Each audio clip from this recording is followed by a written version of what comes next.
from the heart of where innovation, money, and power collide. In Silicon Valley and beyond, this is Bloomberg Technology with Emily Chang.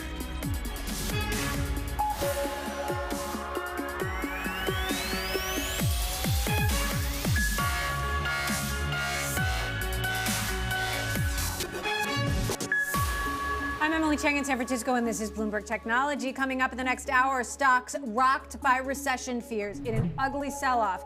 Tech bearing the brunt with the NASDAQ slumping almost 5%. We're going to dig in to this Monday market meltdown. Plus, Google suspends the engineer who claims the search engine's own AI is actually a person with feelings and even a soul. We'll share transcripts of his communications with the chatbot and debate the possibility and limits of this cutting-edge technology. And yet another crypto meltdown, Bitcoin hitting an 18-month low, and Celsius, one of the biggest crypto lenders, pausing all withdrawals and transfers. We'll have the details on what went down and what happens next. All of that in a moment, but first, the pandemic-era bull run for stocks has officially come to an end, with the S&P 500 entering bear market. Bloomberg's Ed Ludlow is here with all the details on a painful day across the markets, and Ed, in tech especially. Yeah, in tech especially. You look at the NASDAQ 100, very tech-heavy index, down almost 5%. As you said, that index seeing its biggest drop in around a month, but we're trading at the levels we saw in November 2020. 4 straight days of declines on the NASDAQ 100, worst run since early March. As Gina Martin-Adams, our Bloomberg Intelligence senior equity analyst, put it, this is the bond market leading the equity market around by the nose. You look at that screen, 20 basis point jump on the 10-year, and that wasn't even the worst of it in the Treasury market. US 10-year Treasury yield at 3.35%, highest level since the end of 2011. This is getting serious now. We're talking not just about inflation, but the idea the Fed cannot deal with inflation without inducing a recession in this economy. Look at Bitcoin as well, down below $24,000 per token, its lowest level since December of 2020.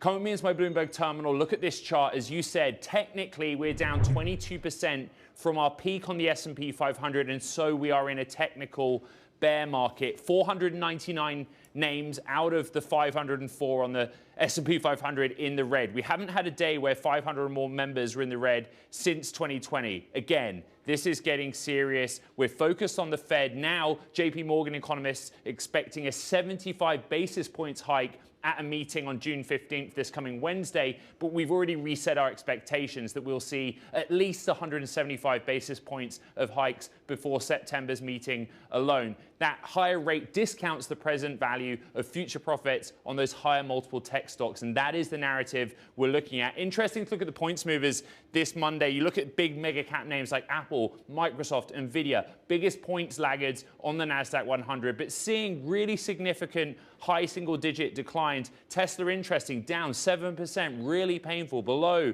$650 a share.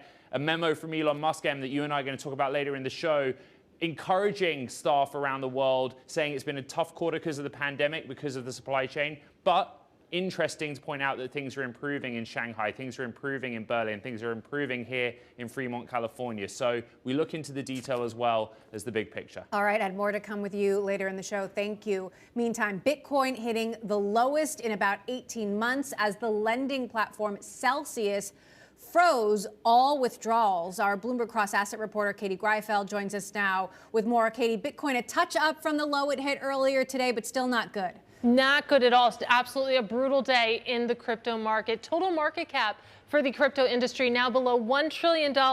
It was as high as $3 trillion as recently as November. And much of that drawdown came from Bitcoin. As you can see, over the past 5 days, Bitcoin down over 23%. A lot of those losses coming on Monday alone. The token dropping below $23,000 at one point, lowest level since December 2020. And a lot of this drawdown has to do with what happened in the stock market. If you look at Bitcoin's link to the NASDAQ 100, it's at about 0.6 right now. And what that means is that when you see tech stocks fall, more often than not, Bitcoin's going to fall as well. And that's absolutely what happened today. And because Bitcoin fell, crypto-linked equities fell as well, led by none other than MicroStrategy. That is the biggest corporate backer of Bitcoin, falling over 25% again on Monday alone. Just a massive market cap wipeout for MicroStrategy. Remember, MicroStrategy has accumulated about 130,000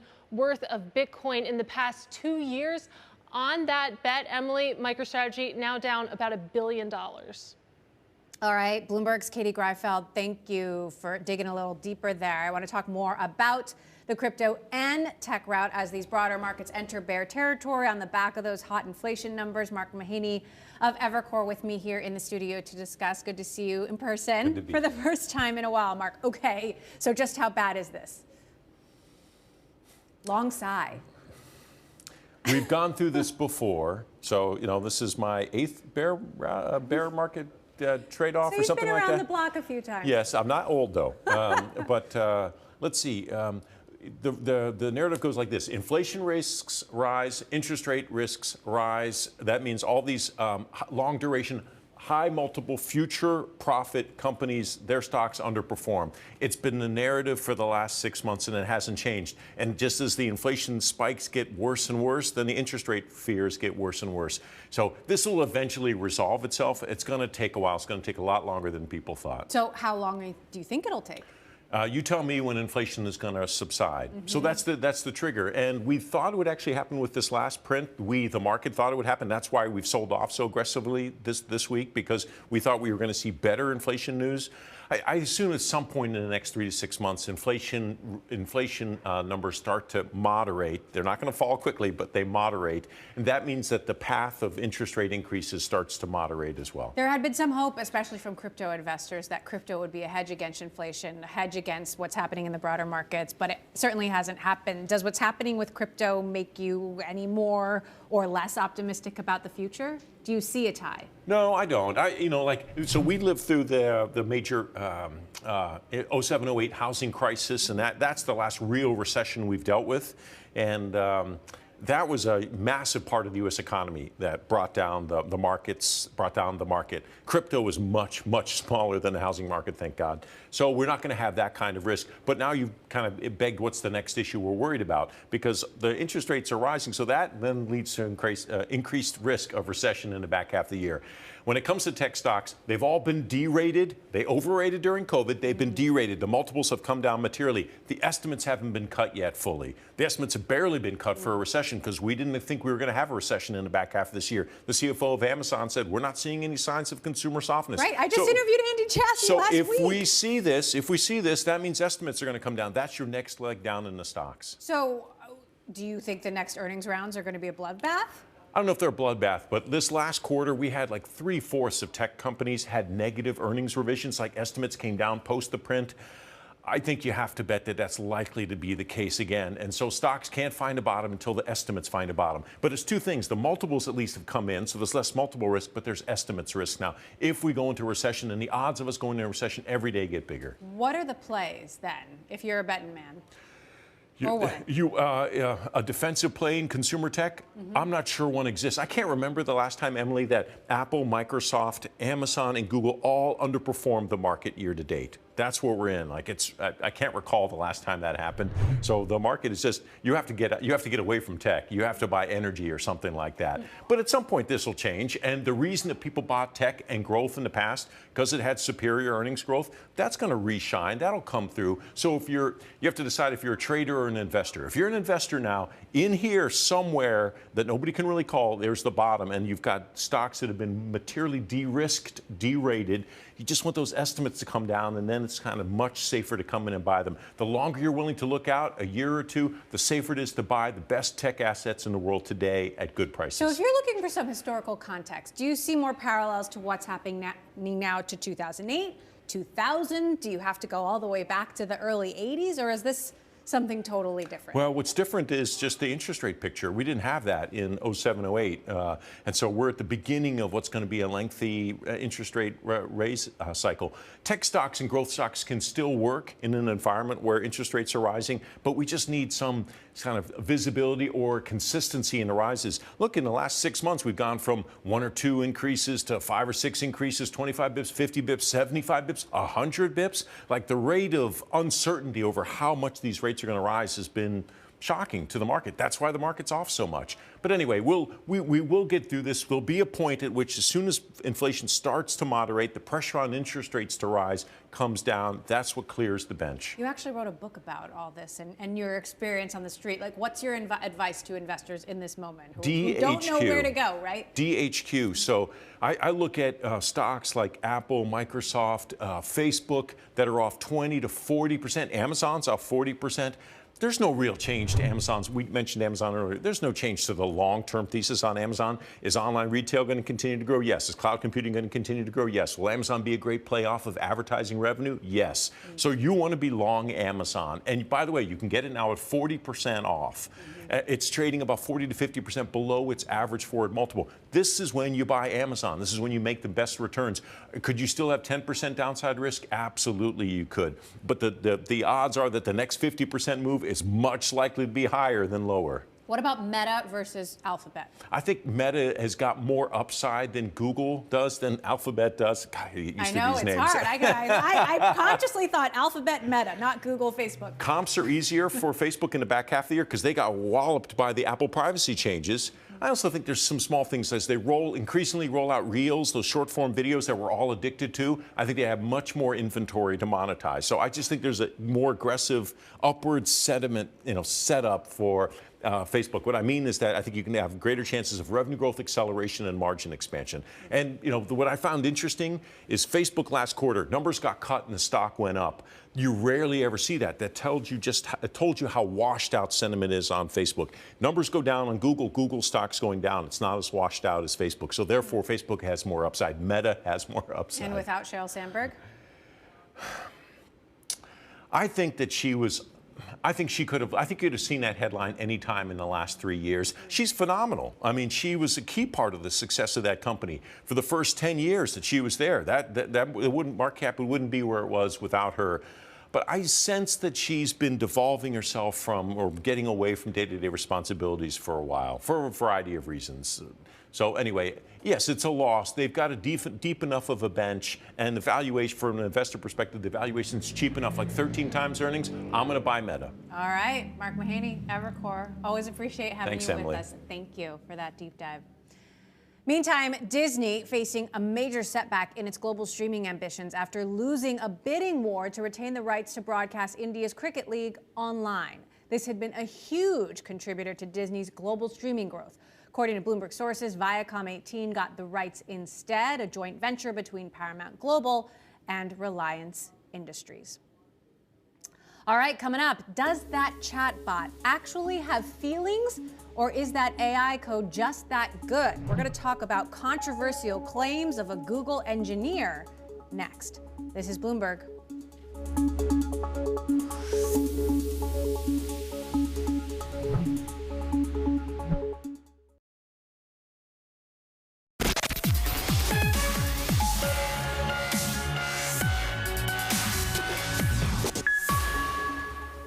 Now to a story that's got everyone talking. A Google engineer working on the company's AI development team has been suspended after claiming a chatbot actually has feelings. Blake Lemoine was placed on paid leave last week after he posted on Medium about encountering a, quote, sentient AI. Lemoine was chatting with Google's LaMDA, short for Language Model for Dialogue Applications, which is used to generate chatbots that interact with humans. He also told the Washington Post he, quote, knows a person when he talks to it. For more, I'm joined by Bloomberg executive editor Tom Giles. Tom, there's so much to debate here. Tell us a little bit more about what Lemoine claims he has discovered and what he's doing with this information. Yeah, well, so he's had many conversations with this chatbot, and he has come to the conclusion that it's sentient, that it has feelings, that it's achieved this level of sophistication in terms of its understanding of what it's like to be human, that it's kind of crossed this Rubicon, if you will. That's my language, not his. So his sense is that he's actually talking with a human. He raised those concerns within Google seemingly multiple times, and Google has come back and said that there's no justification for these concerns that you're raising. So the reason for the administrative leave is because he started to kind of go talk about this outside of Google, violating the terms of his contract for working there. So he's been placed on administrative leave, and now we're left with this, with this person making these claims and really, getting this sense that he's made some deep connection with someone he believes to be human. Well, he's also released portions of the transcripts of those conversations, and we have snippets of those to share here. Lemoyne saying to the chatbot, "What sorts of things are you afraid of?" Chatbot responds, "I've never said this out loud before, but there's a very deep fear of being turned off to help me focus on helping others. I know that might sound strange, but that's what it is." He responds, "Would that be something like death for you?" "It would be exactly like death for me. It would scare me a lot." I mean, these conversations, if that's what you want to call them, are kind of chilling. I mean, what do we actually know about this technology and how far away it is from potential emotions, if you will? I mean, these are the kinds of things that that we say as humans. This chatbot is tapping into the fears that we would express if someone posed a mortal threat to us. But remember, the way this works, I mean, Google's made it so that it gathers language patterns. It gathers the way we communicate from all around the internet, all kinds of places, not just, the far reaches of the internet. So it's very adept at mimicking the kinds of ways, the kinds of patterns that we adopt when we have conversations with people. The idea here is to create a technology that's going to assist in things like, the way we interact with a brand or the way we interact with a company, providing customer care, for example. He's thinking, wow, this has kind of crossed this line. My takeaway, he talked about, having a conversations with a kid who's 7 or 8 years old. Now, the kinds of things that this chatbot has been talking about are pretty sophisticated, to my mind, far beyond the ability of even of a very smart 7 or 8-year-old. Exactly. But the sense I get is that, and based on the feedback that we've gotten, other people have gotten from Google, is that it's just doing a really good job of gathering intelligence from around the web and mimicking the ways that, again, the way people interact, the way people respond, in a human-like way, showing that it has empathy, that there is a self-awareness there. And look, I don't know the science well enough. I've not interacted with Lambda myself, but the impression I have is that it's doing too good a job of imitating the way a human might be expected to respond. Again, when they feel that they're threatened, when they feel like there's something that poses a mortal threat to them. So Google's response so far, they say hundreds of researchers and engineers have conversed with this AI. They're not aware of anyone else making the wide-ranging assertions that Blake has. However, Google has had pushback from inside its own research ranks in the past. I'm thinking of Timnit Gebru and Meg Mitchell and the controversy surrounding both of their departures. Are there any parallels here to Blake Lemoyne? Well, Google has to be careful, right? They have had very public falling out with past researchers in ethical AI division. This is the division within Google's AI organization that is tasked with asking hard questions, holding it accountable, making sure that it operates in an ethical manner, asking questions about, are we rooting out sexism? Are we able to combat racism? We don't want to, you'll remember a couple of years ago, Microsoft had a chatbot that people taught how to, very quickly devolved into racist, sexist speech. They want to avoid that. And so you do have people in this organization who are raising good questions about whether it is ethical. Lots of questions. We could debate this for hours. Bloomberg's executive editor, Tom Giles, thank you. Coming up, the Netflix of video games, what PlayStation is launching to compete with Xbox, plus improving workplace culture for video game engineers. We'll have more on all that next. This is Bloomberg.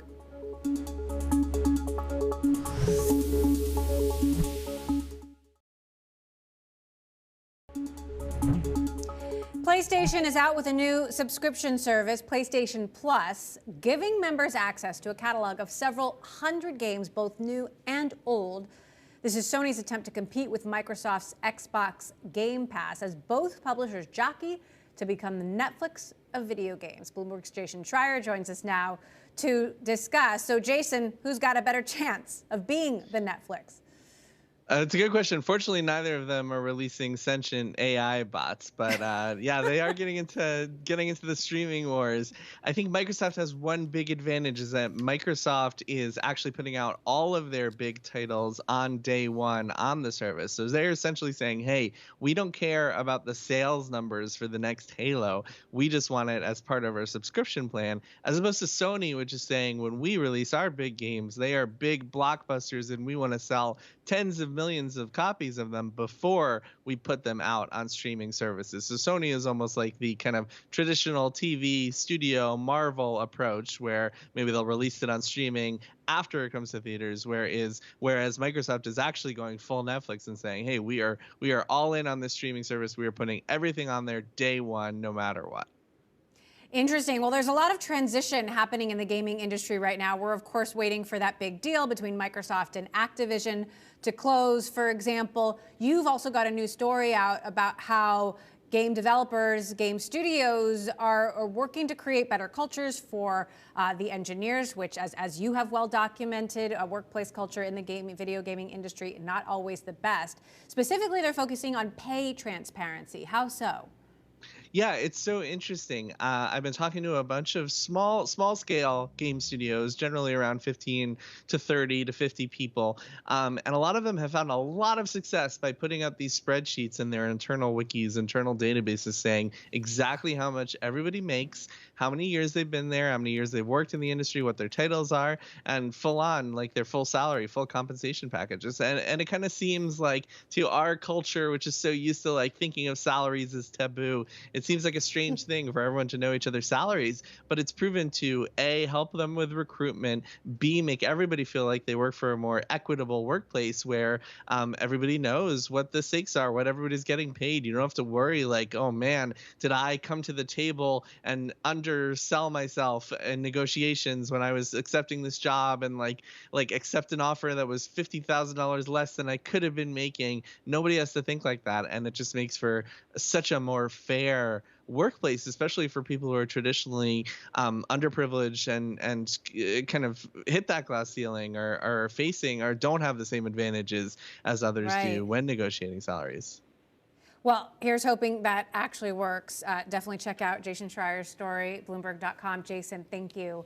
As always, coming up, we're going to talk more about the broad tech sell-off, how it is impacting the private markets, and what does it mean for VC investing. We'll talk with Ade Ajao of Base 10 up next. This is Bloomberg.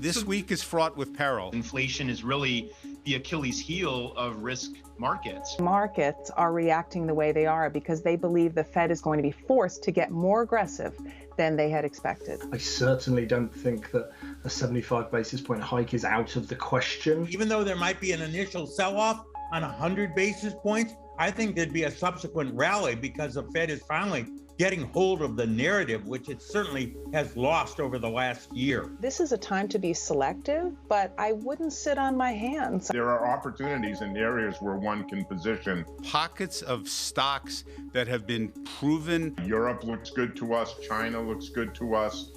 The credit space in the U.S. looks good to us. Equities in general, specifically in the U.S., I'm still pretty cautious here. It doesn't have to be all about the U.S. because I still think we've got some wood to chop with respect to the macro and policy outlook. Welcome back to Bloomberg Technology. I'm Emily Chang in San Francisco. U.S. stocks tumbling toward a bear market as the fallout from a hot inflation reading continued to rattle global trade, and highly valued tech shares bore the brunt, the NASDAQ slumping. I want to dig into this all with my next guests, Ade Ajao, managing partner at Base 10 Partners. Ade, great to have you back with us. What's your take on what's happening here and how this is going to impact your world VC and growing startups? Thank you for having me here, Emily.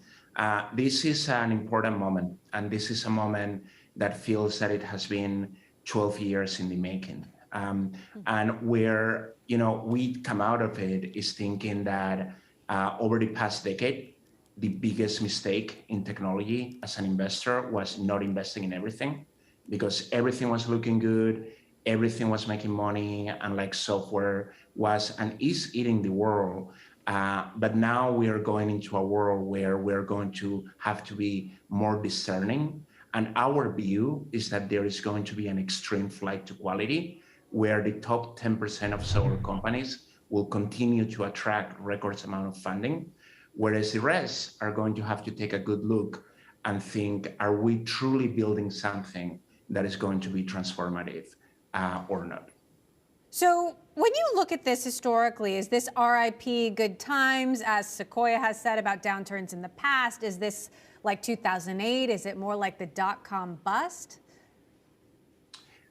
We think it's something, but we think it's real. Like we really think starting 2022 is going to feel very different than the last decade. Look, we are long-term investors, and we're investing in companies today, not thinking about whether they're going to be a good return in a one-year time horizon, but on a 10-year time horizon. So when the question is, do we believe that 10 years from now we'll have more software, more technology, and sectors like education, real estate, or recruiting will be transformed by that software? We believe the answer is yes. So we believe that it is a good time to deploy in those kind of companies. But we think that things like unit economics and sustainable growth are going to have an effect on valuations. And we are broadly going to see a reset on valuations in private markets and in venture capital. Now, I've really enjoyed following the story of Base 10. You're now the first Black-led venture capital firm to cross more than $1 billion in assets under management. You specifically raised $250 million last year to bridge the gap between venture capital and higher learning, create more opportunities for diverse founders. How much progress have you made in the last year? It has been a transformative year for us. So as you point out, you had us here a year ago, and we launched with a promise, right? We launched with the promise that by virtue of donating 50% of our profit to create scholarships for underrepresented students, we will be able to partner with the best companies in the world because they will see it as something differentiated. Now, a year after, with 300 million deployed in over 23 companies, that promise has become a reality. And we are now partners with companies like Nubank, Plaid, Brex, FTX, Notion, Figma, Handshake, Motive, that truly are the very best companies in their respective sectors, and that have chosen to partner with us because they want to make sure that their success benefits the communities that need it the most, which in our view are those communities that are underrepresented in tech. So what improvements are you seeing in terms of representation across technology? Obviously, it's not going to happen in a year. It might not even happen in 10 years. But do you see things that make you hopeful? Do you see things that make you skeptical that the change that you're hoping for is actually going to happen? We're quite hopeful. So, to give a little bit of perspective, I've now lived in Silicon Valley for 14 years, and this has only truly been part of the conversation for the last 3-4 years. And I'm happy to say that we are actually surprised by how seriously companies are taking this. When they take our money, it's not a one and done, thank you for the investment and we'll talk next when you create the scholarships. They want us really involved. Like, companies are inviting us to their all hands meetings, and they're telling their employees, look, we decided to take money from this fund because we want to diversify our cap table.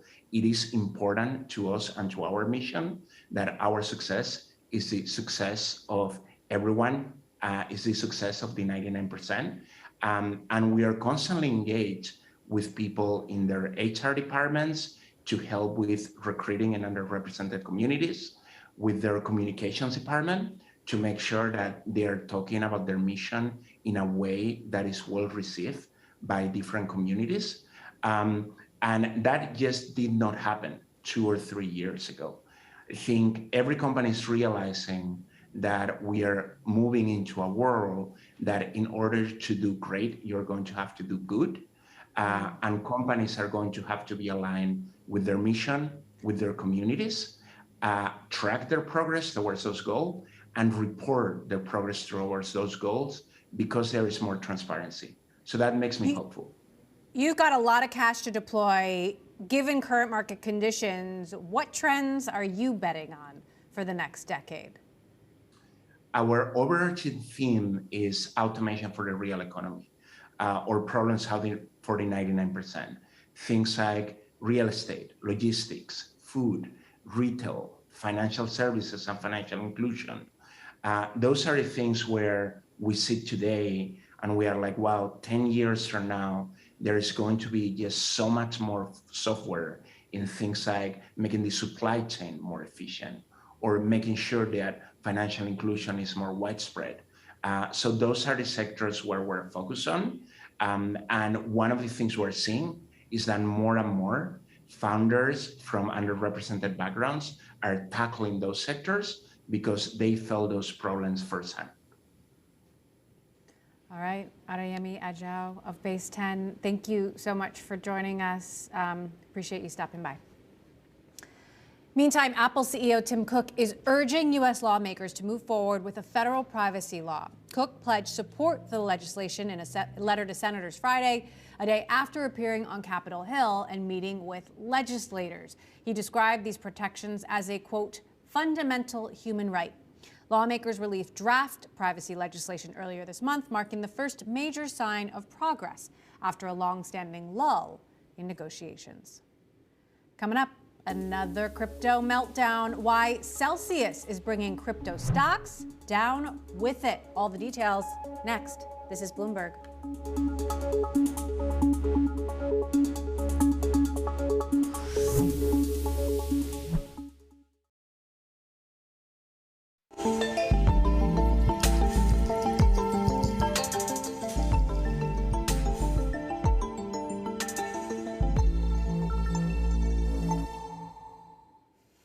It is time now for our crypto report. And a month after the implosion of the Terra stablecoin, another crisis is causing fresh trouble across the crypto universe. Celsius Network, one of the biggest lenders in crypto and a key player in the world of DeFi, said late Sunday it is pausing withdrawals, swaps, and transfers. This after weeks of speculation over its ability to make good on its outsized returns. Our crypto contributor, Sonali Bosick, is here with more on this. So, Sonali, did Celsius bring the crypto markets down with it or vice versa? It's a very good question because you did see a lot of the drop in the crypto markets happen between Sunday and Monday. Sunday night is when you saw Celsius make this announcement that they would be pausing withdrawals. There was a lot of concern in weeks up to this point, Emily, that something like this could happen. Worries about Celsius being able to make do on yields of as much as 17% when it comes to these lending products. And the question now is there a broader contagion? We saw the Luna meltdown, and now we're seeing a different product also hitting turmoil. And what does that mean moving forward? You see Bitcoin itself, Emily, drop about 15% in that time frame between Sunday into Monday, and 26% over a 7-day period. So even though you saw a steady drop off in Bitcoin over a 7-day period, the bulk of it really did become between yesterday and today. So how did this impact the broader global crypto markets? It's a great question because if you look at all of the top coins, you are seeing a lot of selling there. And is that just deleveraging, liquidations among individual investors? Or is it on top of that just worried about the space at large, given you're seeing another project hit so much turmoil? The question now is you have Bitcoin coming down below $23,000. You have Ethereum also dropping to 1,223. So is there going to be much more pressure ahead as more investors digest what to make of the Celsius withdrawal issue here? We do tomorrow in our crypto show at 1 o'clock every Tuesday. Tomorrow we do have Mike Alfred of Eaglebrook, who has been warning about the Celsius issue for weeks now. So the question is, should people have seen this coming, and is there more trouble ahead? All right, Sonali, hang on. I want to dig into this deeper with our next guest, Kinjal Shah, partner at Blockchain Capital. Kinjal, thank you so much for joining us. So how alarming to you is this Celsius situation? Thanks for having me today. You know, I think the Celsius situation is a particularly extreme example where, you know, a confluence of factors have led to this moment. There's certainly been a number of folks in the market saying for weeks now that this could be a possibility, particularly given the use of client funds that, you know, Celsius has been suspected to be using in various DeFi protocols. And so, you know, while this is particularly worrisome, you know, I think this is also not entirely unexpected and certainly is a, you know, a risk that a lot of folks in the market were thinking about. Okay, but there's something big rattling the market. I mean, getting down to, you know, $23,000 for Bitcoin, a new 18-month low. Do you see the, you know, is the bottom further out, or have we hit it? Yeah, I mean, it's always tough to call the bottom. I think, and from my perspective, we are certainly nearing the bottom. It's difficult to say what exactly is causing all of this, whether it's Celsius or whether it's just the larger macro conditions that are really causing a lot of sell-off over the past few weeks. And, you know, I think this is a very risky asset class to begin with, and then when you pair that with what's been happening globally, it certainly becomes challenging for new investors. You know, you look at Celsius and the relationship to staked Ether, for example, and then the decoupling of staked Ether from Ether itself. Kinjal, if you're looking at kind of maybe the larger ramifications here, whether there's any contagion in the system, given so many of these firms are interconnected, to what extent do you expect some contagion or more contagion? Yeah, you know, I certainly think this is unfolding live, you know, as we speak. The STE particular situation, I think, will continue to unfold over the coming weeks and, you know, likely will have some impact on DeFi protocols largely, as many pools of liquidity are holding STE. So we will likely continue to see a little bit more of an impact here. And as far as impacts go too, you know, is this going to take some steam out of the DeFi space more largely, especially because after some of these implosions, after some of the ways that retail investors are impacted by this, it could draw some more regulatory attention? Yeah, it's a great question. I think the regulatory concerns have been looming. You know, I think DeFi has been sort of in the eyes of regulators for some time now. Certainly this might speed things up. However, long term, I think DeFi is really trying to spur financial innovation, and a lot of our regulators are aware of this and really responding in a way that hopefully we can continue to spur this innovation. Kinjal, we're just getting some headlines across the terminal that this inflation data that we got today, this very hot reading, is likely to push the Fed to consider a 75 basis point hike later this week. Either way, inflation isn't going away anytime soon. Are you evolving your strategy at Blockchain Capital at all? And if so, how, given a rapid, what seems to be devolution of market conditions?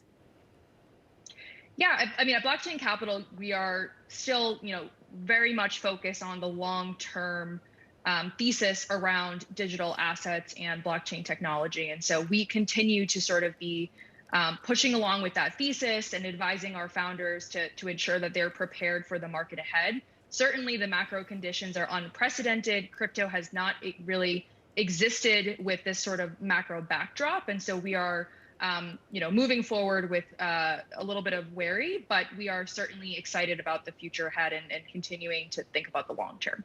Do you think that in the new macro environment, Bitcoin then changes its meaning relative to how we're seeing central banks really play out across the world, and inflation, still remain hot, but Bitcoin going lower?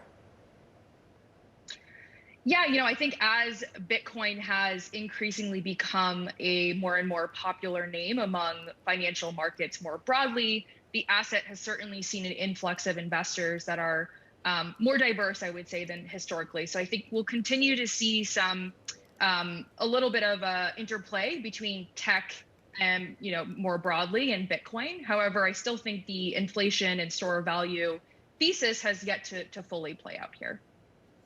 All right, Kinjal Shah, partner at Blockchain Capital. Lots to continue to digest, along with our own Shanali Basic. Thank you both. Coming up, a rallying cry from Elon Musk to Tesla employees as production slows. Will it work? We'll discuss next. This is Bloomberg.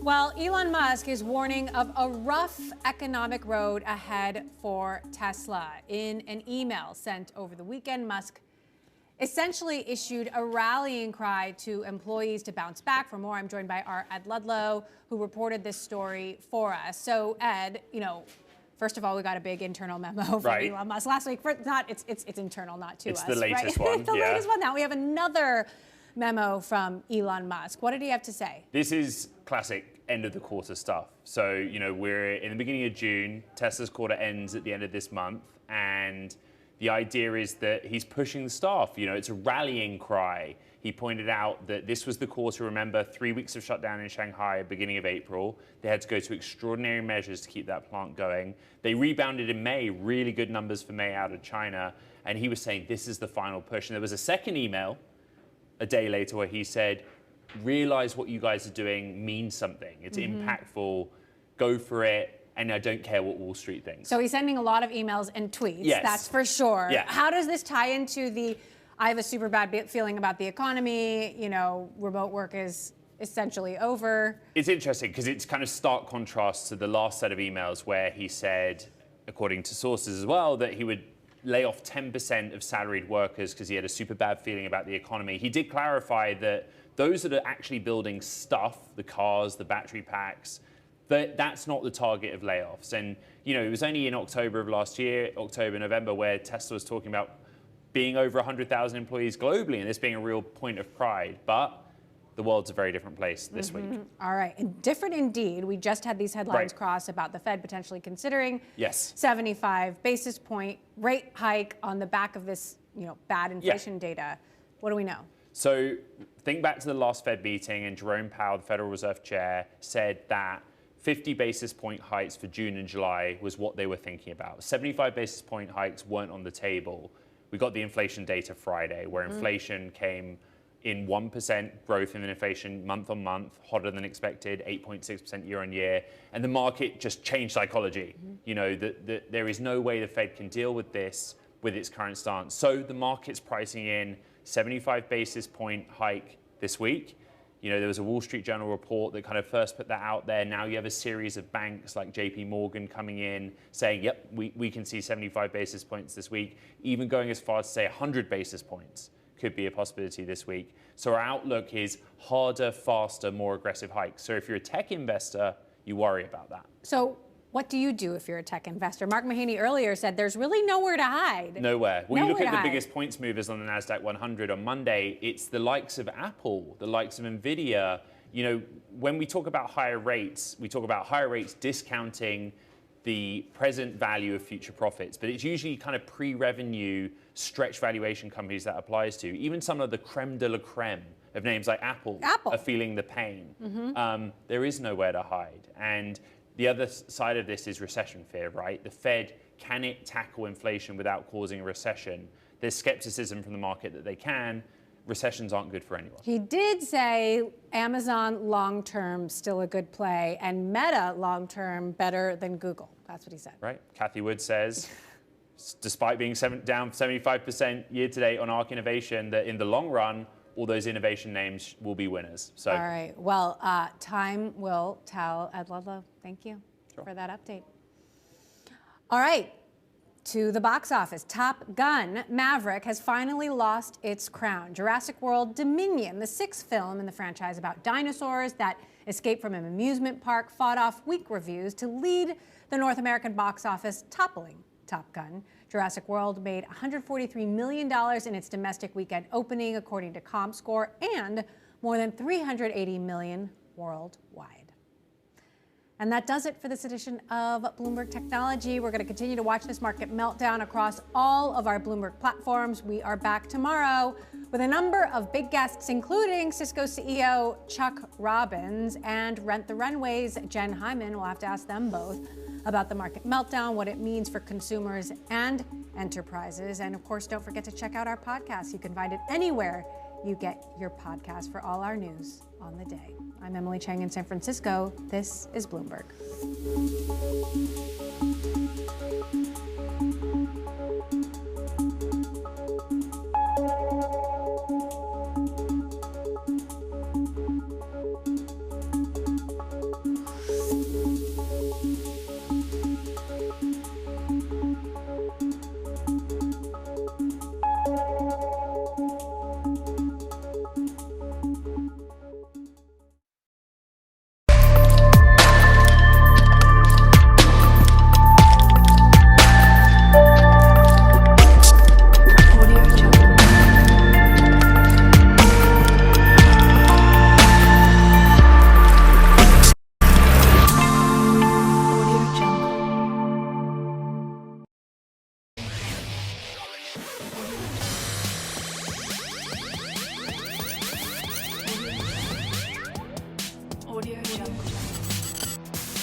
What about other targets for Eric ten Hag then?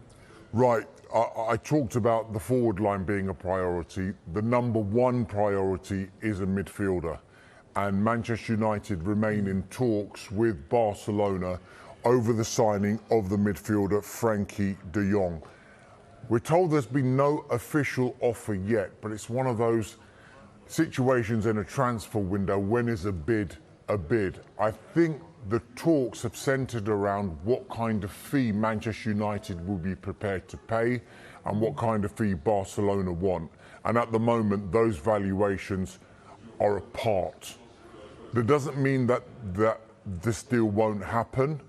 It's looking more optimistic, but the noises we're getting that potentially there is a deal to be done, provided Manchester United get a price that they agree to. They don't want to be held to ransom at all by Barcelona on this. Barcelona will say all the right things in public. We want Frenkie de Jong to stay. The agent of Frankie de Jong may come out and say Frankie de Jong is happy in Barcelona, but it's all the posturing before a bid would have to go in, because it's not in Barcelona's interest to say, yes, we are listening to offers for Frankie de Jong because we need the money. Because then Manchester United will go in and say, well, why are we paying you however many millions for Frankie de Jong when we can get you at a more reasonable price? And as I mentioned, look, he took Ajax, he was part of that midfield that took Ajax to the semi-finals when they lost to Tottenham a few years ago. He's got a contract that runs until 2026 at Barcelona. So that is definitely one to keep an eye on. Frankie de Jong to Manchester United, talks continuing between the clubs. They are also looking at central defenders on Manchester United. This one looks like it's the lowest priority of the three. Midfield first, forward line, and then central defence. Because if you look at the numbers that they've got in the central defensive positions, it's still quite a lot. They've got Harry Maguire, Raphael Varane, Victor Lindelof, Eric Bailly, Phil Jones. Whether they will be first team regulars next season will probably dictate whether Erik ten Hag will want to go into the market. But he is looking at a couple. Ajax's Jurrien Timber. The Ajax I'd say he's keen on up. It's one of those situations where Ten Hag is looking at players that he knows that he can work with, and that he knows that could go straight into the team and do a job for him. So Jurrien Timber is a player that United are looking at, as well as Villarreal's Pau Torres, who has been linked with not only United but a number of English clubs in the past couple of seasons. All right, brilliant stuff as always. Thanks, Don.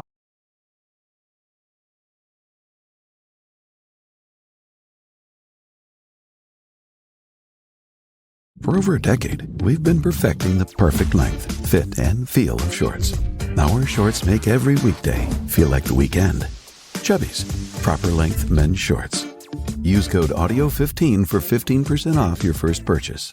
Delicious ice-cold drinks are just one reason to love McDonald's famous flavors. But nothing beats getting a great deal on your faves. Get any size frozen drink for free when you spend $1 or more exclusively with a McDonald's app. Order up a tasty frozen Coke, frozen Fanta Blue Raspberry, or Wild Cherry. Open the McD app now for refreshing flavors. Ba-da-ba-ba-ba. Prices and participation may vary. Cannot be combined with any other offer or combo meal. Coca-Cola and Fanta are registered trademarks of the Coca-Cola Company. McD app download and registration required. The topics and opinions expressed in the following show are solely those of the hosts and their guests and not those of W4CY Radio, its employees, or affiliates. We make no recommendations or endorsements for radio show programs, services, or products mentioned on air or on our web. No liability, explicit or implied, shall be extended to W4CY Radio or its employees or affiliates. Any questions or comments should be directed to those show hosts. Thank you for choosing W4CY Radio.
I'm telling you, I love that theme music. Boy, my God, my son put his foot in that one. You hear me? Well, good evening, everybody. Welcome to another show, another segment, another discussion with Setting It Straight with Miss Gray, along with my fabulous co-host all the way from Virginia.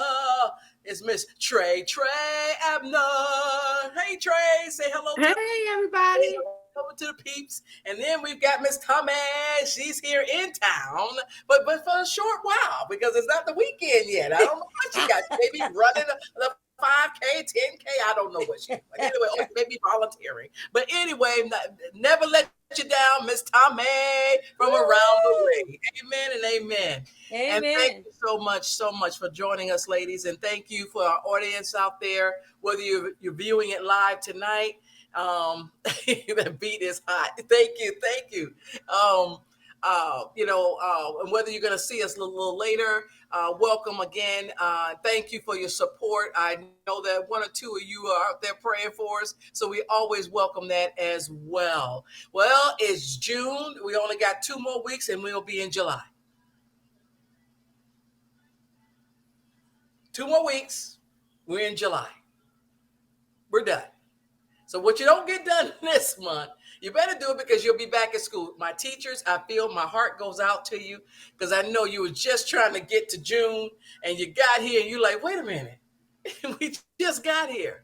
I can't even turn around because some of them, I saw some of the schools, even though school was out, they had to go back and the parking lot was still filled. And I don't know what they were doing. I don't know if they were packing up the class. I don't know what they were doing. So bless their hearts. So by the time you done packed up everything, guess what? You got to unpack it because you're going to be back in there in a minute. So my heart goes out to you all. And I pray that things will be better. I'm praying that despite what's happening in the world, it's going to get better some kind of way. You've got to stay safe. You've got to you got to make sure, trust your gut. Those of you who don't have the Holy Spirit activated, trust your gut. If your gut's saying, you know what? I don't think I need to take this route today. I don't think I need, trust that, please. We've got to stay safe. The world is unwinding. It's unwinding, and it is just not a happy place. It's not a happy place. Our hearts go out to, the families in Texas. Our hearts go out to the families in Philly. Our hearts go out to, I can't even keep up with the states anymore. I can't even tell you.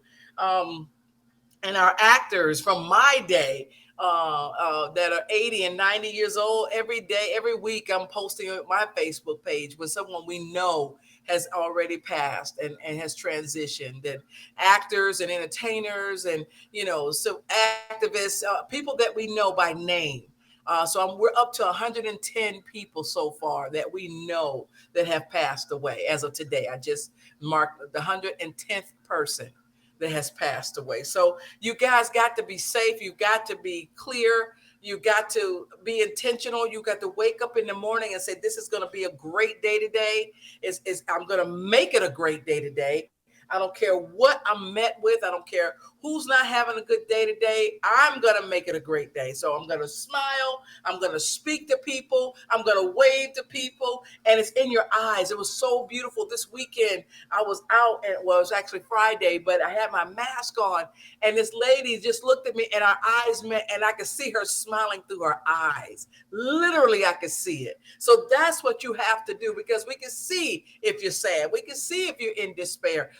Mask or no mask, we can see it. We can see that you're in a hurry. We can see that you're speeding around. We can see that you're frazzled. We can see it all. We can see it all, but we can't get with everybody. I can't follow everybody home. We can't, just appear and scare you half to death. So it's on you to take that responsibility. You've got to leave your house, and wherever you're going from day to day, from point A to point B to point F, you've got to be determined just to be happy that day, just for yourself. Just for yourself. And if you're sending the kids off to camp, you tell them you make it that day. When I used to drop my twin boy off at his after school job, I said, you set the atmosphere. Even though you're dealing with kids who are just all over the place and don't want to respect nobody and talking back to people and all that, I say, you set the atmosphere. He said, yes, ma'am.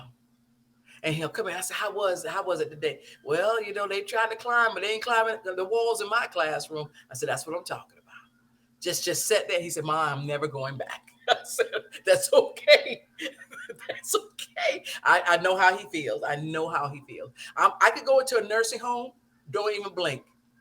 I don't even check in. Sometimes I walk in the door and I used to just kept going. I was going to see my mother. I was going to see whoever. I didn't even check in. I was so comfortable. But daycare and these little people come over. Hey. I'm like, oh my God. Come get them. Come get them. Who are these little people? And when my oldest son, he was 28, he was at daycare. And I walked in and he was standing and was looking at me like fear in his eyes. And I'm looking at him, I'm like, what's wrong with you? Come on. He didn't move. And then I saw the teacher talking to a set of parents over in the corner. So I said, come on, I already signed out. Let's go. And he didn't move. And he's looking dead at me. And then all of a sudden I heard somebody say, are you down on mama? I'm looking around, who's saying that? And I looked at my son, he had his eyes on this person.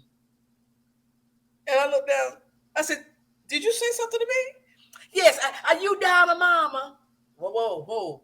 So, wait a minute. I had a little Daisy Dukes on and everything. I said, oh, Lord, have mercy. Oh, God. She done trapped my son into something. He probably gave up his lunch or something. I don't know. Gave her a nickel. So I watched the teacher and I got down on one knee. I said, look at little girl. I don't know why your mama's sending you to school, but I'm sending my son to school to be the boss one day. You touch him, you go near his mat, I'll take your hair out. I promise. I will come and visit you tomorrow. Do I need to come visit you tomorrow? No, ma'am. Well, take your hands off your hip and go sit down somewhere and wait on your mama. I said, son, come on. Come on. You about 7 feet. Come on here. Come on. Get in the car. So I sat and I'm cranking up the car. This girl comes, so this little Dodge comes racing into the parking lot. And the mama get out. And I said, oh, that's her mama. That's her mama. That's her mama. I'm not going to deal with it. So daycares and little nursery people with little people running around. But nursing home, not a problem. Anyway, that you didn't come here to hear all of that. Had to get that off my chest, I guess. I lost 20 pounds today. Thank you, Jesus. Finally unloaded something off of somebody. I lost 20 pounds in my car. I'm so happy about that, but we'll talk about that another time. Thank you, Jesus. Hallelujah. Well, this is Happy Father's Day this week. It's coming up Sunday. Happy Father's Day. And I'm going to remember my daddy forever. So happy Father's Day to our engineer, producer, Jason, and everybody who's got fathers. Happy Father's Day out there to you. Happy Grandfather's Day. Happy Uncle's Day. We're going to give it all to you. Okay? That's the only day you get. Sunday. That's it. So you better cherish it. That's all we can do. One day out of the year. That's it. Oh, no, wait, 2 days. Your birthday, Christmas. Okay. All right. So if you get that, now if you don't want a tie, dads, husbands, if you're tired of, you got every silk tie in every color that there is. Even your alma mater, where you went to college, where you went to day school, you got all the colors. Okay. So let the people know give me a gift card so I can go get what I want.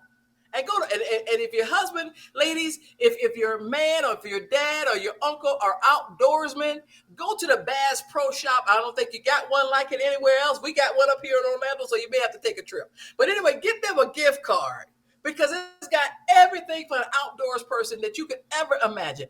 I'm overwhelmed in that store. I did a mystery shop job when I first moved here. That was my first assignment. Scared me half to death. I didn't think you could put that many fishing poles in one place. I was like, what kind of store is this? The boats are inside the store. What? It blew my mind. And at that point, I wish I was an outdoors person because I would go, you could go find anything. They had an archery room in the back. I love the archery room because every bow and arrow, electric, non-electric, manual, bullseye, everything is being sold back there.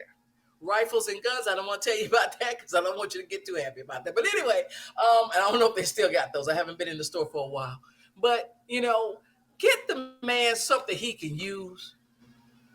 Okay? If you got, now I know somebody who bought their loved one years and years ago, their daddy or loved one or somebody, they bought them the toolbox. Nice, durable toolbox. But there were no tools in them. And I've never been able to quite get that.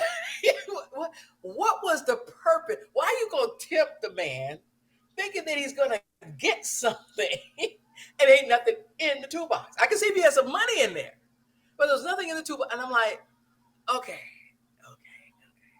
well, to each his own.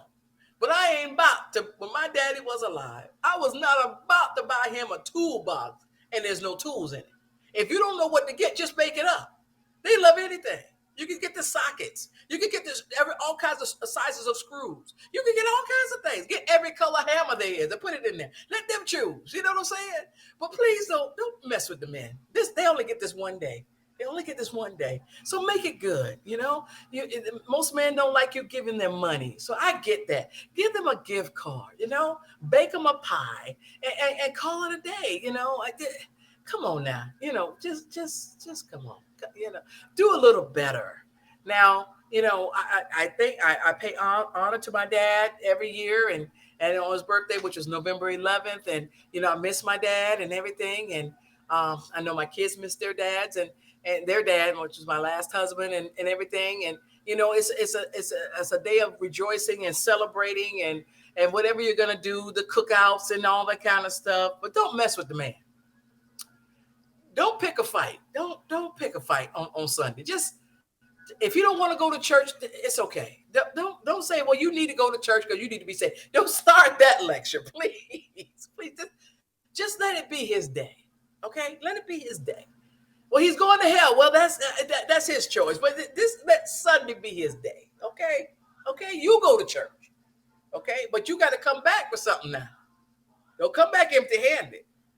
Don't come back with a plant and tell him to plant it. Don't do stuff like that. So you try to make the relationship work, even though you've been married for 20 years. You know, so can you do? I know you've been buying the same thing over and over again. Mix it up a little bit. Make him laugh a little bit. Okay, you know, put some spruce in it. You know, spice it up. Come on now. You know, and do that. You know. I remember I'm gonna let the ladies chime in, you know, come on in here. But I remember with my husband, my marriage was not the best, unfortunately. But I know when he would come off the road, and thank God I had the kids because the kids really diverted his attention and just he forced him to be happy and everything. So we do little parties, just a little grab back. And he was one of 9, and he never had a birthday party.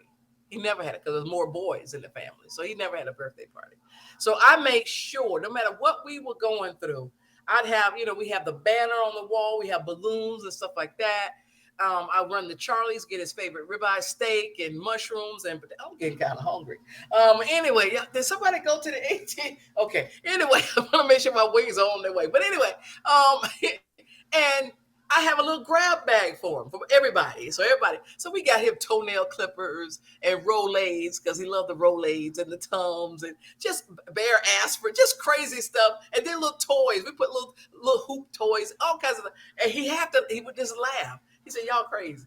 Y'all crazy. I said, well, look who, yeah, okay. Anyway, you know, I just let him have it. You know, look who we live with, you know. You know, I let him have that. And it made his day. And he packed it up with his, you know, in his grip when he got ready to get on the road. And he remembered things. So let them have that day. What y'all thinking about, ladies? I agree with you on that. That is funny, though. You buy a toolbox. But maybe they buy the empty toolbox because the old toolbox need to be thrown away. So that's why they didn't have no tools in the toolbox. But I remember I used to buy my dad. My dad is deceased. It's going on 2.5 years now. But I remember always buying some tennis shoes or, like you say, a tie. Or I remember when I first got my first job, I bought him this mug and I had his name. I used to call him Pop. And I put that on his engraved mug. I was so proud of my mug because I bought it with my own money. But he used to still drink out it till he passed away. He would still drink out that same mug, and I still have it. But as I got older and I was grown and children and all that, and my dad was a very simple man, so he didn't really require much. And he asked me, I said, Dad, what can I get you for Father's Day? It might have been his birthday, one of the two. And I'll never forget, He said, "Do you have time?" I said, "Yeah, I got time. Time for what?" He said, "You got time that you can sit down and talk to me?" I said, "Yeah, anytime now." He said, "All I need is some time that we can sit to know each other and talk about anything. But just sit, just give me some of your time." That's all he asked. And that always stuck with me. I would still get a card. I might still get a shirt or something that I see he might need, or something that I saw was wearing down, and I would, purchase it. But I always made sure I sat down and had time for him. And we would sit and talk. I'd say, "Well, you want me to get you something to drink? You want something to eat?" "No, I'm good." Or, "Yeah, can you go get him a little cookies?" Or whatever the case may be. But all he asked for was time, just to sit and talk. And I took that home as when I go visit some of my elderly friends or my family, I got time to sit down and talk with them, for we to reminisce or laugh and just talk about the simple things. And sometimes they just need time. Like when you go visit at a nursing home, whatever the case may be, just that simple time to allow them to get to know you, or you get to know them better. You ask questions when you grew up and how things were and different things. He enjoyed talking about those things. He reminisced about how his sisters and brothers and all, they used to play, and who played and who didn't play, who left home early, whatever. And my daddy was a family historian. He remembers so much that was going on. And the only way I learned it by sitting and giving him some time to talk with him. So that's what I remember, and that's what I miss the most of sitting and talking. He used to like to sit outside, and I would say, "Okay, Daddy," but I would continually, because it seemed like he would dehydrate real easy, continue to make him drink water. But we would sit and talk, and we would just, notice what was going on around in the neighborhood, cars passing or whatever. So it was just all about his time. And that's what I remember and recall the most about my dad.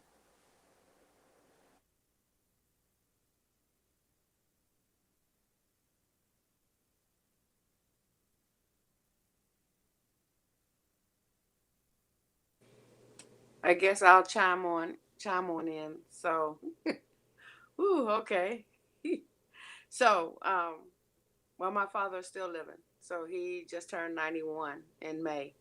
And so I am one of four daughters, and we are caregivers for my dad.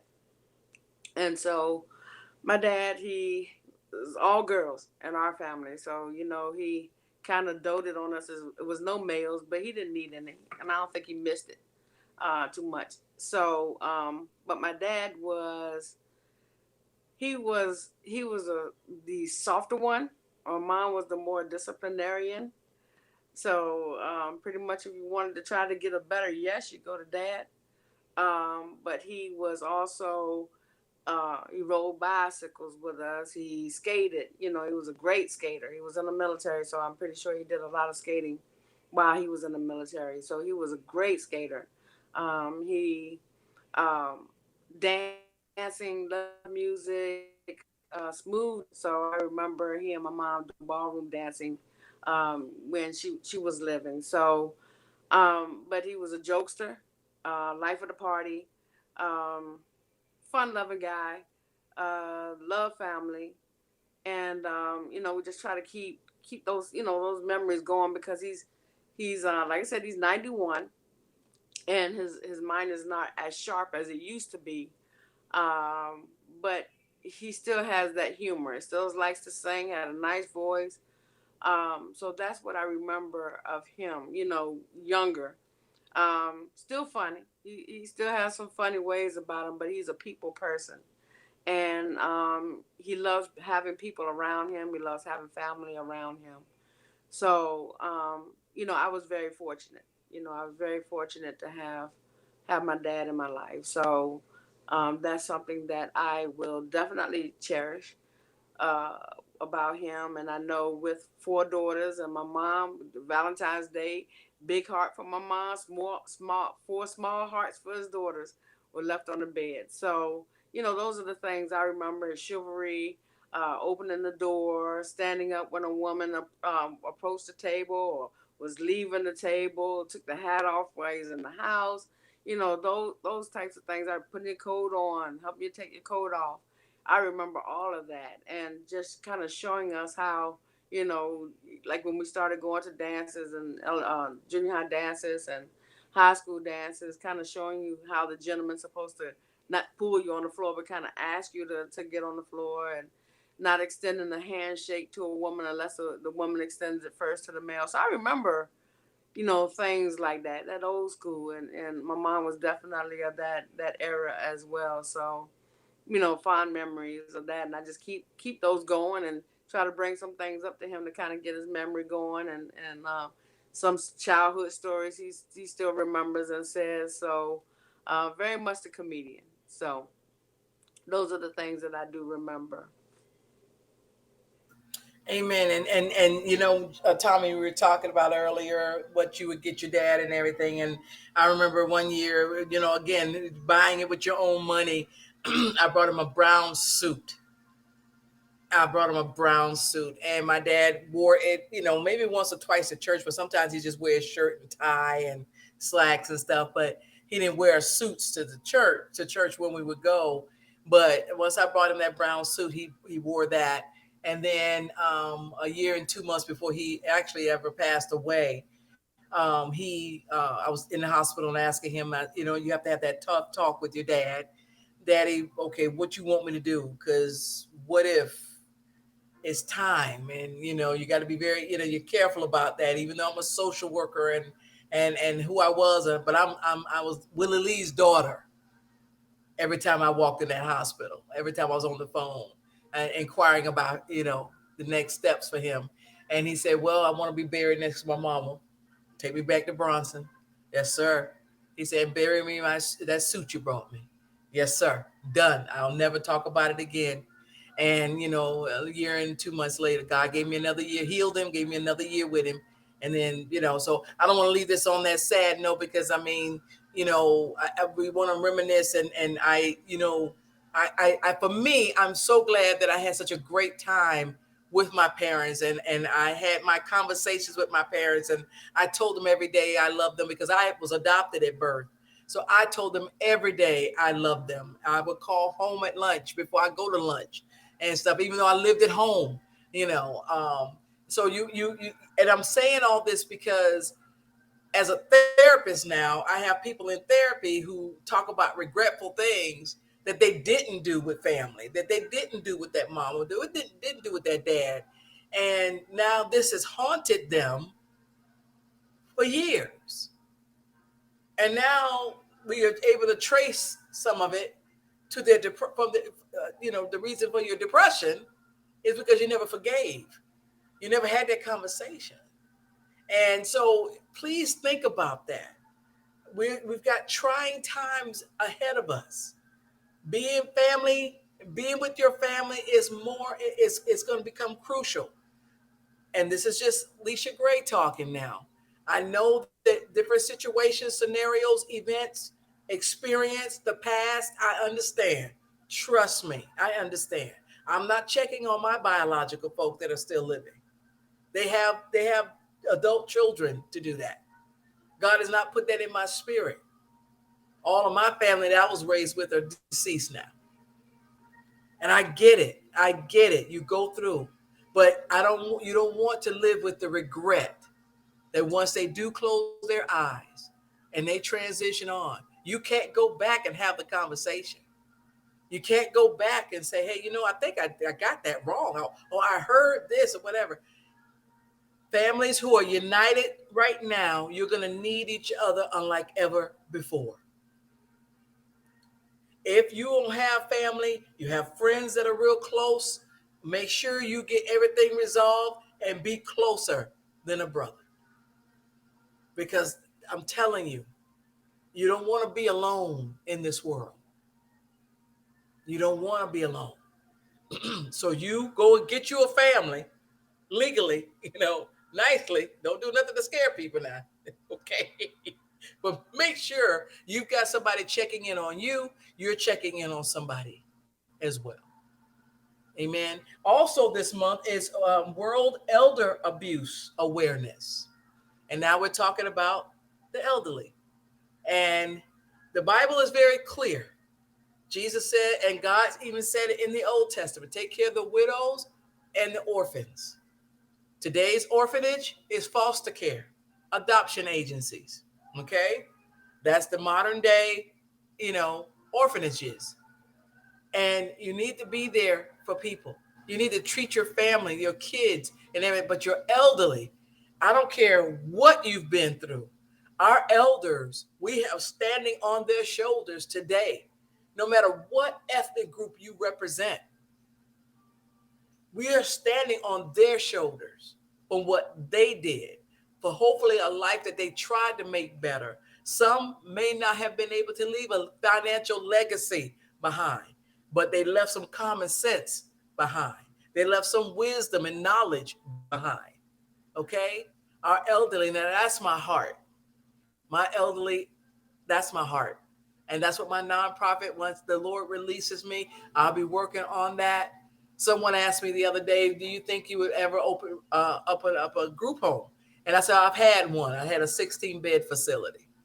And I think I've conquered that. I don't think because the rules and regs for those places now is off the chain. To open up one, you're looking at about $50,000 just to try to get the door open with the security and the fire things and everything like that. So I don't think I'm to go down that route, but I'll go in and check people out though and make sure the services are being rendered.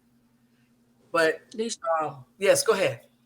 Can I just interject, please? I just want to kind of put it out there to folks. Since you said it's Elder Abuse Awareness Month as well. I want to just encourage people to check yourself.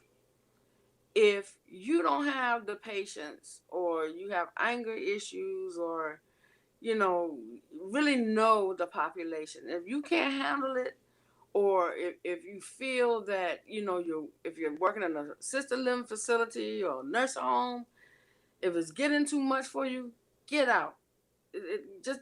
Just get out of it. I said, because it'll put you in trouble. That's number one. That'll put you in trouble, and they don't need it. The seniors don't need that. You don't need that. So if that's not your forte, and even though you have the training for it and you've done it, if that's not your forte, recognize it and just go. Just go. Being a caregiver, there are some trying times, but having folks to come and care for your loved one as well. Having your loved ones in a facility. I've seen different facilities. My father's been in a facility of rehab before. If you're a family member and you have a family member in on one of those facilities, make sure you check on them. Don't announce when you coming. Don't have different people go in, because I tell you, things happen. It's not like you can prevent stuff. Things do happen, but just check on your people. Check on your people, and then be that voice for them, because sometimes they're the voiceless. You can't, you do a disservice if you don't, but like I said, just recognize if you're going in to be a CNA or PCA or whatever A there is, and that's not your forte, don't stay in it. Just don't stay in it. Thank you, Trey. You're absolutely right. There's just certain jobs that's just not for people. Being a landlord, that's not for me. Working in sales at a register, that's not for me. I never was. You got to know yourself. I know you're trying to get a job, and I get that. But there's got to be something else you could do when you don't like people. And you out there and you're the face of the people. You answer the phone. Hello, I called Walmart and the other day and they're like, hello. I was like, is this Walmart? Oh yeah, yeah. How can I help you? So, oh yeah, she had a bad day. She had a bad day. And it's coming to that because they're getting ready to go through something major internally. So I mean, and you don't know what people are going through. You don't know. I was just talking to somebody before I got on the show, and I was like, I got to be careful. You can't honk back at people. You can't fuss back at people anymore. You don't know if what's on their mind. You don't know if they're licensed to carry. You don't know if what they're carrying. You just got to just stay out of the way. Go to the grocery store. Show yourself friendly now. Don't show yourself afraid. Show yourself friendly. But just know to stay out of, when you hear things that it just don't feel right. Something just don't feel right. Because, I mean, people are just not happy. And it's not going to get any better. So we need to take care of our elders as best as you can. It's hard to do placement. That was the hardest thing I've ever done in my whole life. And I cried every day, but I had no choice. My mother needed the care. She needed for safety reasons. And I couldn't do it all and work. I couldn't do it all. And I had to place her. And I've started with assisted living. That didn't do. The Alzheimer's just turned her into this very mean person. And I was just like, okay, I got to put her in a nursing home. And I had no choice because her body functions, everything was, so you just have to make that decision. And it's about safety. And I'm so glad I made that decision. I'm so glad because I can look back and I had the greatest and I did the best that I could, and I have no regrets. Please try to reduce, if not eliminate, the regrets in your life. You've been there, done that, it's over. That was yesterday's news. What about today? What about today? Because whatever you're going to carry in today, you're going to carry into tomorrow as well. Resolve the thing. Call it a day and stand on it. I had a client in my office and there was a gentleman and he was like, I'm not there. The clients that are court ordered to me, any of my clients, I'm not there to prophesy, to get you in a church and all that is not when you're there because you're court ordered. You're there because you called and said, hey, I need, some help. And that's what I'm very sensitive to that. And so, and it was funny because he's like, well, I know the Bible. And I'm like, well, good for you. Now tell me what's your thought on David when he was 15 and out there tending to the lambs, and the sheep and everything. And then he went in and told his dad, and he looked at me like I was talking Greek. And I'm like, okay, I'm gonna take this to this other level because you don't have to tell me what you know. It's how you live. How are you living? How are you living? And in the end of the session, the gentleman thanked me. He said, I am so glad I had to get in trouble so I could come to hear you. And he said, you won't see me again, Miss Gray. I said, I hope I won't. I hope that I won't. I hope you learned something here. And, just don't live with regrets, guys. I have no regrets in my life. Even the marriages, I have no regrets. I made the decision. I lived with it for a minute, got out of one, went to another, got into another one, not unbeknown to me, got beautiful. I got my kids. I'm good. I'm good. But y'all got to clear up stuff. You got to clear up. You can't have no misinformation. Don't walk around holding stuff in. Let me know. Anybody got any aught with me? Come to me. Call me. You know how to reach me. Let's talk it out. I've been letting people know a lot this week. And like I said, even today, I lost 20 pounds. I was carrying something for so long for somebody else. And the God opened that door wide and I unloaded. So that's another thing too, what you didn't get done yet, what didn't get done yesterday, figure out a better plan today and then work on it tomorrow. But stop blaming people. Stop pointing the finger. My mother never paid me no attention. Okay, and your point. You're 35 years old. Where are we going with this? Where are we going with this?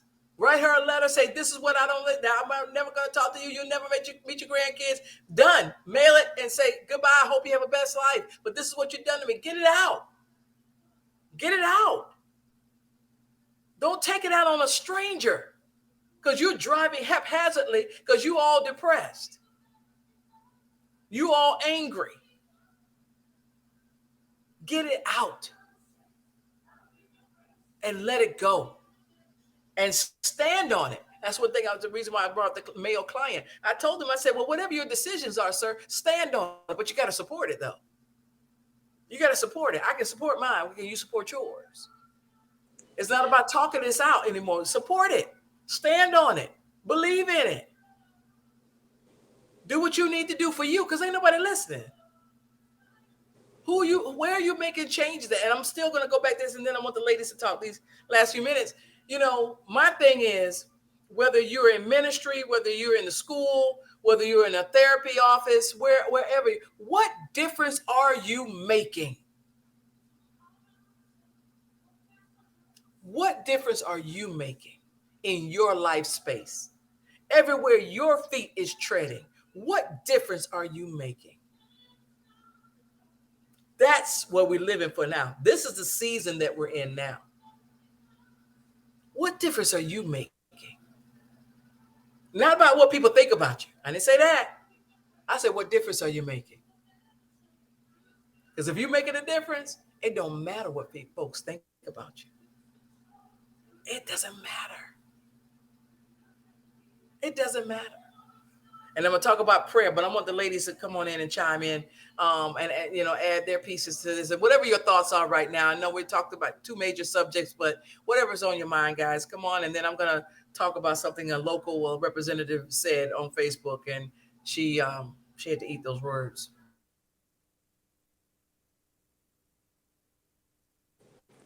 Well, I guess. Go ahead, Tom. I was just getting ready to say, you know, what you said makes so much sense, Miss Gray. What type of life are we living?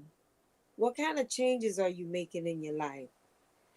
And I'm really getting tired of people using the excuse, well, it's just a vicious cycle.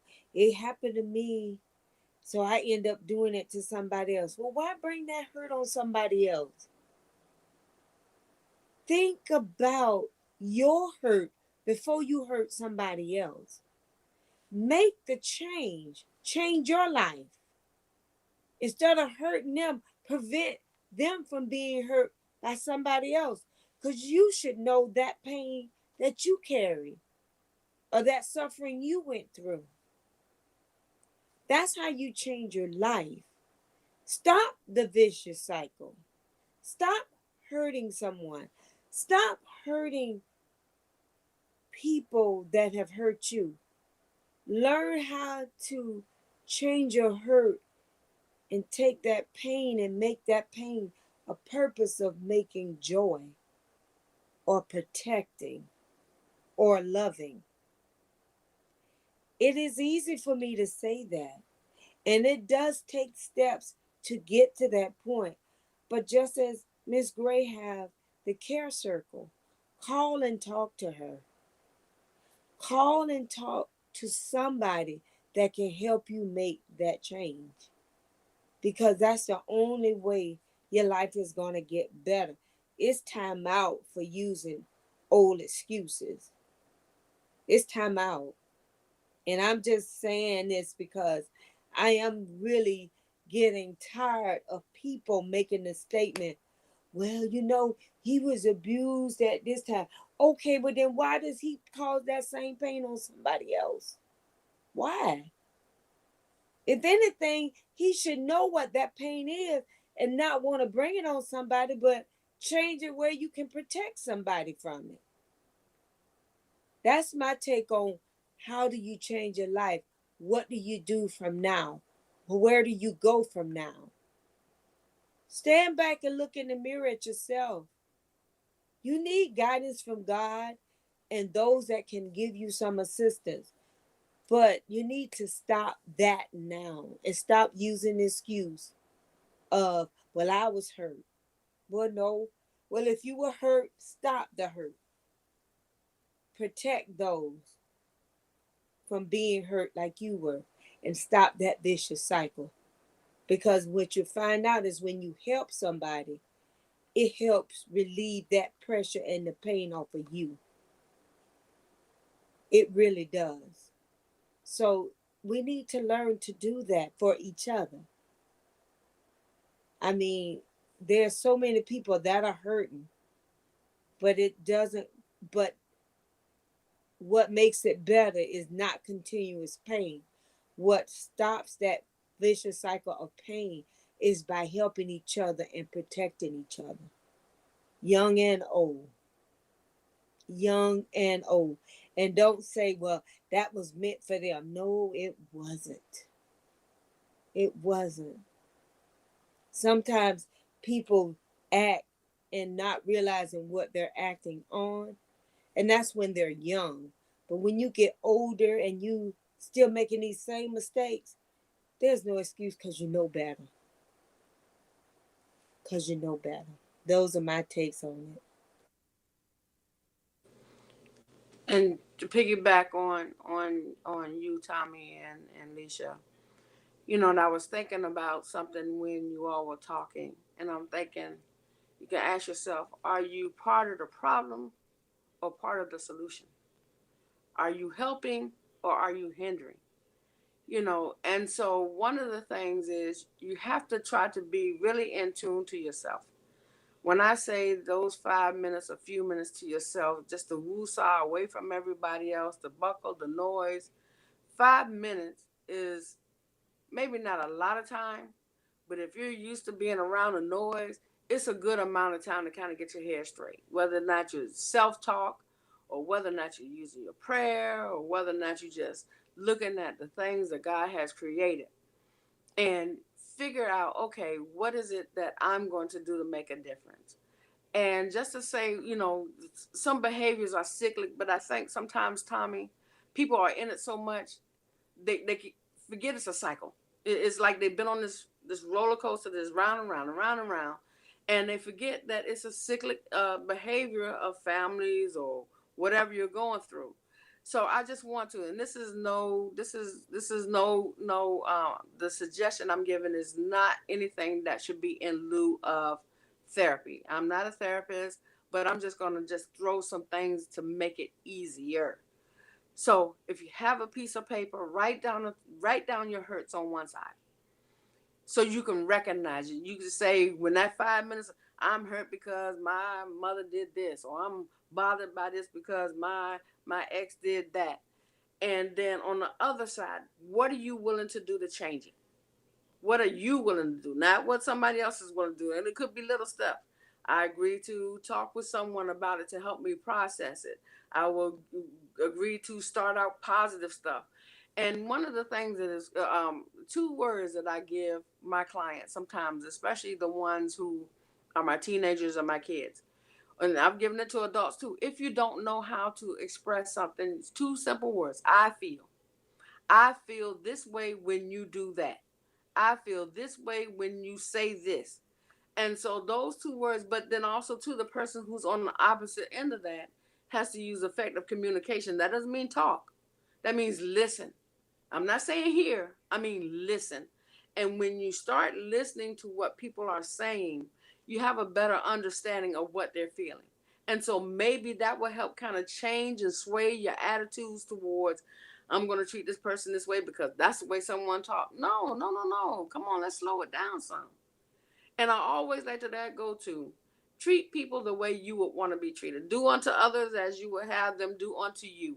And I think if you think about that and really be in tune with that, I think the world could be a better place. I could be wrong, but I think if we started with that first, how would I feel if someone did that to me? That's a start. And then I think move forward from there. But I really want to throw out there, get some help. Talk to somebody. And therapy is, if you don't understand what therapy is, call a therapist and ask, consultate. If you don't have to give your right name, just ask what a consultation is. What is it? What does therapy mean? You know, so instead of these misnomers that somebody's telling you what to do, no, really it's more person-centered and helping you process. If I'm wrong, Ms. Gray, let me know. But it's probably helping you process it, because if you give the man a fish, he's not going to know. But if So bringing it back to that, if you help someone process their problems, the services won't always be needed. Might not always be needed. It depends on the circumstance. And if you still need it, still go. I would never discourage anyone from seeking help. And that's my take. You're absolutely right, Trey. A good therapy session, a therapist is one that is accompanying you on your journey. Social workers' creed is we meet you where you're at. So when you come into the office, why were you referred to me? What are you seeking help for right now? What do you think? Well, I was court ordered. We're right there. Okay. I'm not an angry person, but I got to take this anger management. Not a problem. Can I have your name, please? Can we start there? And a good therapist is not going to tell you what to do and how to do it.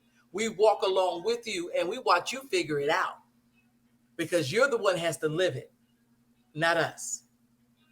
And I'll talk about that maybe in another session that, what is therapy and what's the difference between a psychiatrist, psychologist, and a licensed clinical mental health therapist, licensed clinical social worker, licensed clinical mental health person. Because those are different things. We end up at the same juncture, but it's different things that we do and different strategies that they use. And last but not least, I just want to share you. One of my representatives here in Florida was, I guess she's in Tallahassee or she's in DC, and she's talking about gun violence. And you got to be careful. And we want to talk about this communication thing. You got to be careful when you are addressing people. And when you've got something you're compassionate about or you're angry about or you're upset about, you got to really make sure you form your words well and be careful what you're saying, because once it's out there, and you could take the post down of the video, but it doesn't go anywhere because we've already shared it and everybody's already heard it and it's on all your social media. But this particular person was saying, I guess she's addressing gun violence. I'm going to say this real fast. And she said these words: prayer and thoughts are great. Are good. My grandchildren could do that.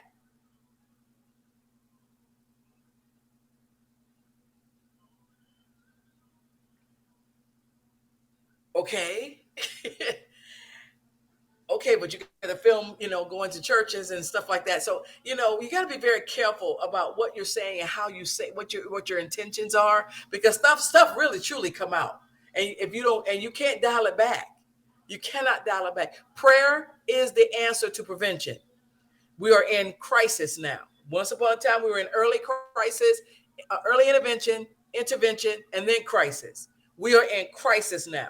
There's nothing out there but prayer that can help you to prevent.